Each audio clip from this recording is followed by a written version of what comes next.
Agora eu queria mudar de assunto, Opa. tá? Eu sei que pouca gente sabe, mas você luta com algumas, assim, alguns medos, vamos dizer assim, alguns temores, não medos, temores, né?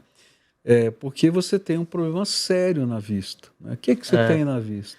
Então, eu fiz cirurgia já nos dois olhos, né? Eu herdei a herança da minha avó, né? Que a sua Glaucoma, avó ficou cega, com 27 anos, com 27 exatamente. anos. E eu tenho 5 primos que já perderam a visão também, com a mesma deficiência, vamos dizer assim, né? E eu monitoro a cada 6 meses, então eu faço esse acompanhamento direto para ver se tem, porque a visão ela começa a se perder, assim, né? Graças a Deus a minha, depois que eu fiz a cirurgia, ela meio que voltou ao normal, o líquido que estava um pouco pressionado para circular começou a circular naturalmente e tudo mais. Só quando tem estímulo, né? Se eu bebo muito líquido, por exemplo, aí tem uma pressão maior nos olhos, né? Aí eu tenho que cuidar. Quer dizer, esse é um cuidado constante, né? Constante. E isso gera medo em você? Gera.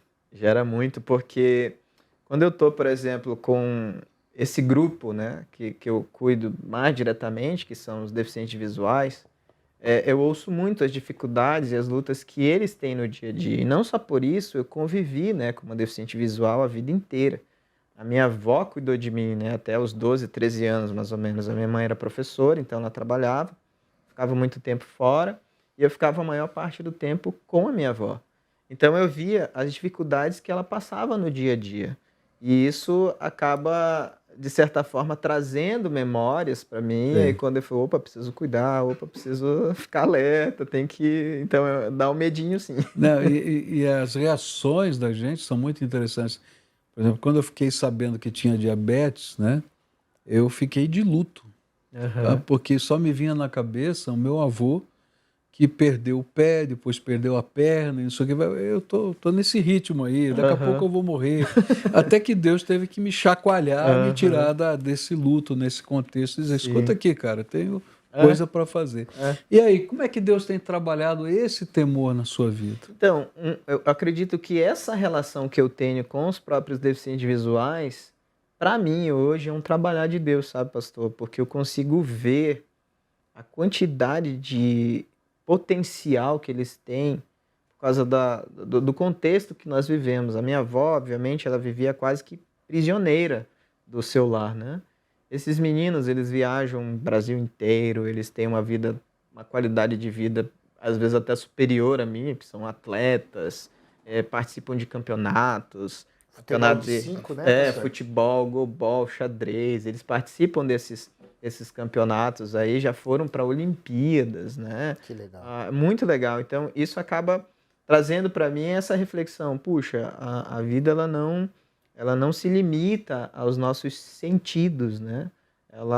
Os sentidos, eles compõem a existência, mas a existência não está limitada aos sentidos. Os sentidos, eles dão um pouquinho de quê para você perceber a realidade, mas não é só isso. Tem muito mais para você experimentar, né? E essa questão espiritual é muito evidente, né? Da outra vez, eu diria que no ano passado, né? Não sei como é que o Lelo falou da primeira Temporada. da primeira Os temporada. personagens. Da primeira temporada, eu lembro que eu até falei isso, que os cegos me ensinam o verdadeiro significado de fé. Porque, no meu ponto de vista, uma das deficiências mais limitantes é a cegueira, né? E eles saem de casa, eles enfrentam os perigos, eles lutam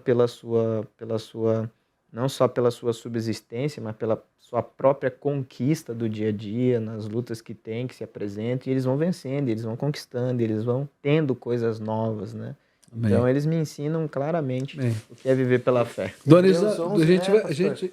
Fala aí. Não, Hebreus 11, 1, né? É? A fé é ver o que está por vir, ver o invisível, né? É. Então,